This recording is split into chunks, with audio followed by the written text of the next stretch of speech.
what I'm trying to do is get people to drink my wines. That's the whole purpose of this. So, yeah, I'm trying to make wine that has value. I think value is important, especially maybe not to journalists and maybe not to critics, but certainly to consumers. It's important.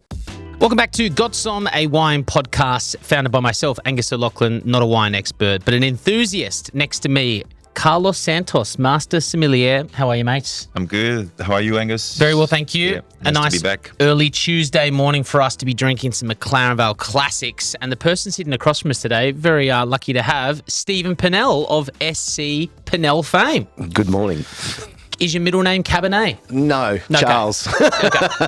Right. Had to take a shot? Yeah, you could take a shot. A thrill to have you on because, you know, obviously the location you're in Collingwood with us in Victoria, we do focus a lot on Gippsland, Yarra Valley wines, simply because of our location. And we do get winemakers like, hey, when are you coming over to South Australia? I'm like, with what money? We're a podcast. I'd love to know from you, McLaren Vale, which is more accessible from the city. Yep. And then you've got Barossa, probably more famous. Yep. Can you, apart from geolocation, can you tell people the differences between the two climatically and also just from a personal opinion of why you invested building this brand in McLaren Vale? Yeah. So there's differences. I suppose you're talking about the three major regions, well, four really, Clare Valley, Barossa Valley, Adelaide Hills, and McLaren Vale. So Clare sits to the north, about 2 hours north of Adelaide. It's almost a desert climate, so it's very cold at night and warm during the day, and it sits in a sort of bowl, so the cold air gets trapped.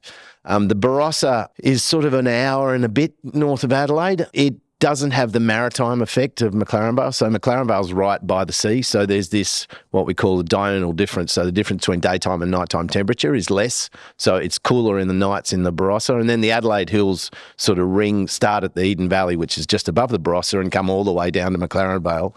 And it's an enormous region with various sort of microclimates all the way through it. But elevation means that it's cooler and later in ripening. So they're the major differences. The most important thing about McLaren Vale is that it's by the sea, and that maritime influence is really, really important, not only in terms of the climate, but also the geology. So that a lot of the vineyards that you'll see in these Grenaches are white beach sand, so they're very sandy soils, deep soils over clays. I mean, in the old days when they were planting vines, when irrigation wasn't around, you'd planted a vine and it had to grow of its own steam. And so Grenache is a variety that's quite drought tolerant. And apart from, I think the old guys were saying that apart from apricots, the only thing you can plant in the sand is Grenache. And so that's why Grenache grows so well in those particular varieties, regions, especially around Blewett Springs, where there's a lot of these sandy soils. Does that make you want to think about other varietals sometimes? Or, I mean, you have obviously a wide range, but for example, Remishko, I was just thinking of sandy soils, you know, Portuguese, and you already have Portuguese varietals. Would Remishko be an option one day, maybe? Look, I mean, 2008 was a really crazy year for us in terms of the climate. In sort of March, we had a heat wave that was 17 days above 38 degrees. So some of the worst Shiraz, I was working in a contract winery that came in was 26 potential alcohol. It was horrible. Like, the entire Adelaide Hills went from sparkling wine to table wine in 2 days. So no one could pick anything. In that particular year, I made my first Touriga Nacional, and it came in at 13.5, and it was like a light bulb moment for me to said, like, I've got to start to plant varieties that can respond to these climatic conditions better. And so we've pushed very much to plant, I'm trying to bring Greek grape varieties into Australia, but we've got Portuguese in the ground, and we planted a lot of Southern Italians, Nero d'Avola and Aglianico especially. Those are two that work particularly well. And then also Montepulciano we've been mucking around with a lot. So these varieties, along with whites, so Fiano is a variety that's fantastic. We just don't need to add any acid or do anything. They live in the climate well, and I think that's where we're heading. So we pulled out a fair bit of Shiraz and a lot of Chardonnay to sort of get to this point. So love it. Well, 20 years, you know, you're paying dividends, that decision back then. I just want to make wine that I'm proud of and I like to drink myself, and I hope somebody else likes those particular wines. It's always interesting, winemakers say, I'm making wines for the market. I think if winemaking is a creative, personal, artistic pursuit, then really the person you have to satisfy yourself is yourself, yes, and then hope other people like it. And you're not going to appease everybody, that's for sure. should we sample some of the wares Sure. of what we've got? Sure, So sure, the sure. first bottle that you've got on the left-hand side, which we've got in our left hands at the moment, is the Basso. The Okay. Basso Grenache. It's Grenache off McLaren Vale, about 50-year-old vines. The idea behind the wine is to reduce the sulphur. So, I mean, whenever you're talking to people, there's always this thing about the allergies with sulphur in wines. And so this wine, it's a very interesting and important wine in sort of terms of what we're doing. With the advent of screw cap and moving away from cork, the reliance, I suppose the tolerance or the performance of the seal is perfect now. And so that allows me to reduce the sulphur in the wines. And so most of our premium red wines are about half the sulphurs they were about 5 to 7 years ago, and mainly because of what I was doing with Basso. So Basso has a total sulphur of around 20, 25. That's where we bottle it. And whereas traditionally most red wines would have a total sulphur of about 90 parts. So it's way under it. It's almost a quarter of what it normally is. And the other one with Grenache is it has a very low pH, if we're getting into the technical sides of it. That's what we're here for. So, yeah, Grenache is a variety that doesn't translocate potassium. So that means for the total acidity of the wine, you have a very low pH.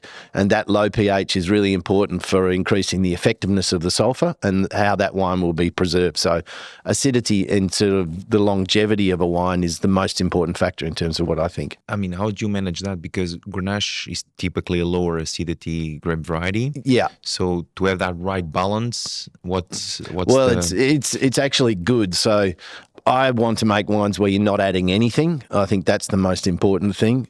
And so this variety, you don't tend to need to have any Grenache. So we'll get to our new vineyard, Little Branch, but in 22 we had wines that were coming in. They were 13.5 sort of potential alcohol, and they'd have a pH of 3.2. So most of those wines are finished at 3.35, which is an incredible numbers. But the total acidity sits around 5. So it's one of the mistakes that people make with Grenache, that you adjust on total acidity and the pH is too low.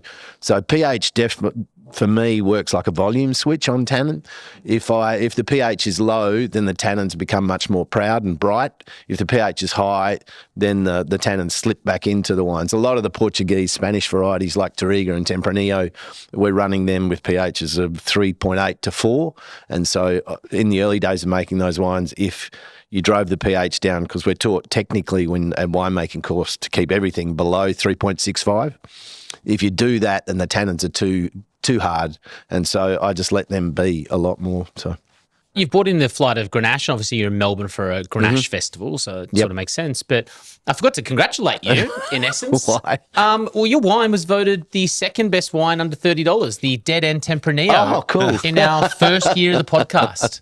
Carlos, That's cool. we tried probably 75 plus wines, but we did 50 episodes. Yeah. One every week, trying to find the best bottle under $30. And Carlos said the SC Pannell Tempranillo, the Dead Arm? Dead End. Dead End. Came second. So Thank you. a big congrats. Yeah.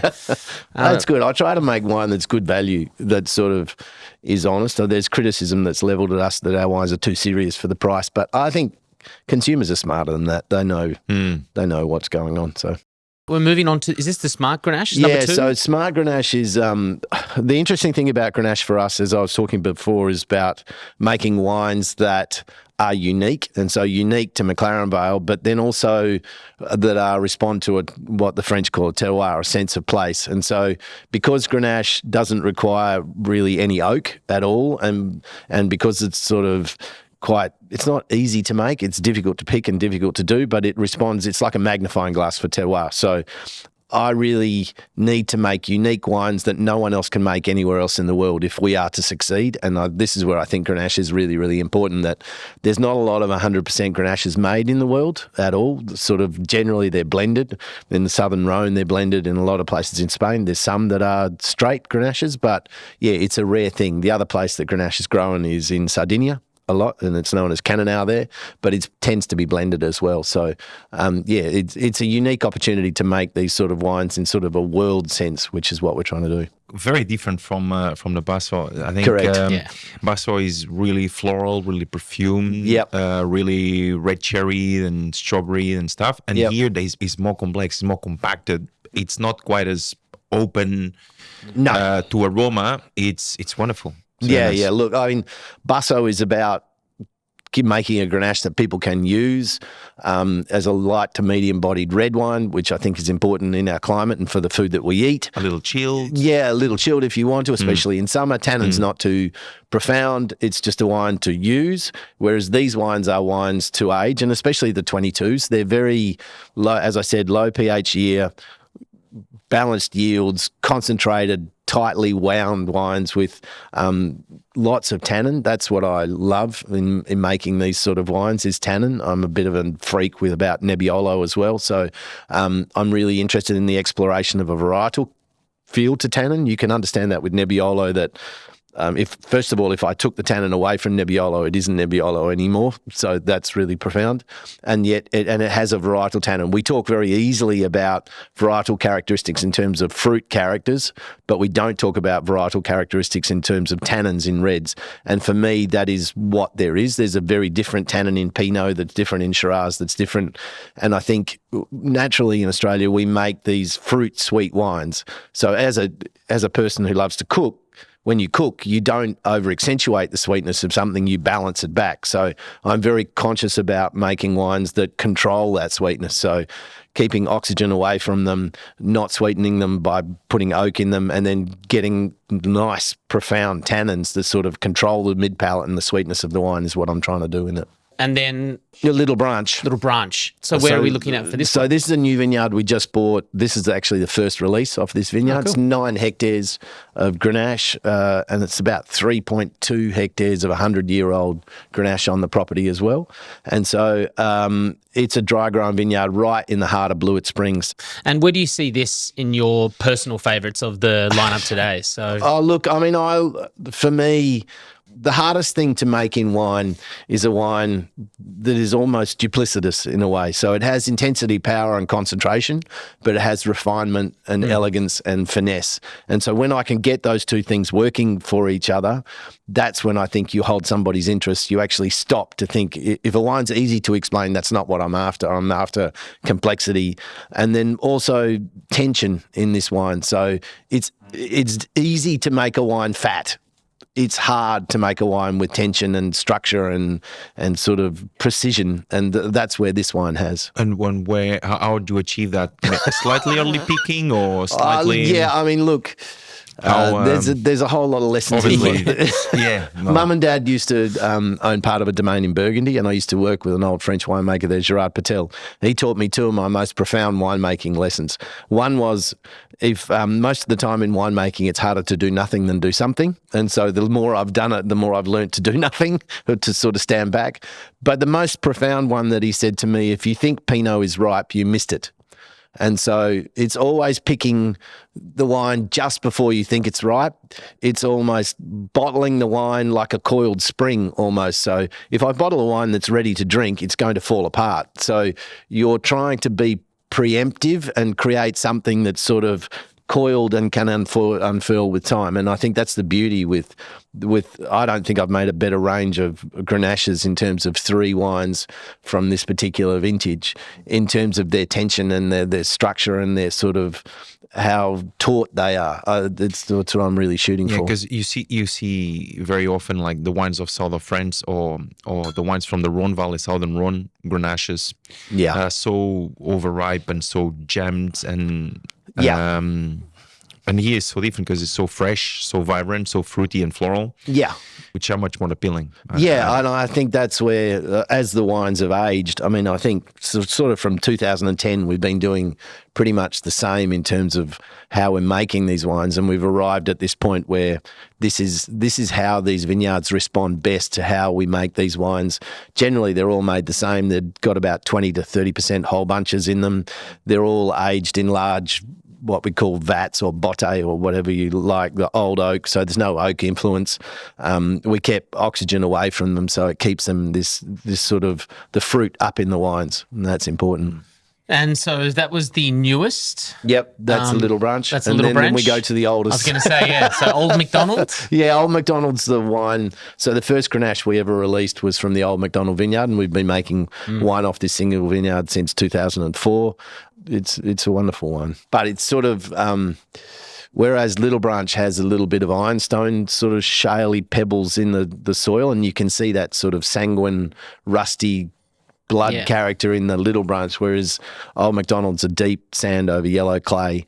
And it's usually one of the first grapes that we pick every year. It feels like there's a slight spicy, but it's got a sort of frankincense church spice smell to it. It always does. Yeah, the beauty is that, like, if these three wines tasted the same, I'd be really upset. They're so clearly different in sort of how they respond to their terroir. Yeah, and so that's just the subtlety. You were completely right. Even going back and nosing these four, they are very different just aromatically. Yeah. And like Carla said, this first one being very fruit-forward, floral, with those red fruits. And then you are getting more subtlety throughout, but complexity is shown. Yeah. But does the conditions of what you've spoken about, like the elevation, coolness, that comes into it as well? Yeah, absolutely. I mean, it's a really complex picture to paint as to why terroir exists. I mean, I call it weird wine shit. You just like it's almost impossible to explain what elements are changing each of these, but they are so different in the way that they ripen, in the time that when I pick them, and how they respond to their environment, the soil, the microclimate, the way they face. All these sorts of things have an impact on the style of the wine, and you can see very clearly that they are three very different wines. Three different. The Old MacDonald is so much tannin actually. Because like you would think, and you speak about Nebbiolo and Grenache, which somehow couldn't be more opposites, right? Well, in terms of alcohol, both but then correct. acidity and tannins, correct. they're quite opposites. Yeah, and it's two things that you like is acidity and tannins. Yes, and Grenache is not known for its acidity or tannins, but here it's. Yeah, and I think that's the difficulty for us in Australia is to stop copying things, and it's interesting with Chardonnay and Pinot especially, that we're sort of in this process of making these wines and hoping that they taste like they come from somewhere else. So it's it's maturing, and I think we're there with Chardonnay to a degree, and we're there with Pinot. But these Grenaches, what I want them to be is that they can only be made from this place. I think it's unfortunate that often Grenache is sort of compared to Pinot Noir. It's not Pinot Noir. Yes, it is medium-bodied, but it isn't Pinot Noir. And for us, I think it bears more of a resemblance to young Nebbiolos, and a lot of producers are like this. I know Pete from Yangara is doing the same thing, that we're making wines that have tannin, and that's running against the way the shows are going too, because the shows tend to reward wines that are soft and generous, and we're really not interested in that. We're really interested in making wines that have longevity, and this tannin, the tannin exploration or the varietal tannins of Grenache tend to be sandy or gritty sort of tannins, and that's what I'm trying to get into these wines. Much more appealing, to be honest. Yeah. I mean, I think overcooked. Yeah, it's unfortunate. Wine shows tend to, when you're judging 300 wines in a day, you tend to pick a naturally soft wine. But when you're eating food, especially, you want tannin, and especially to cut fat and to sort of aid in sort of the dining experience, tannin is really important.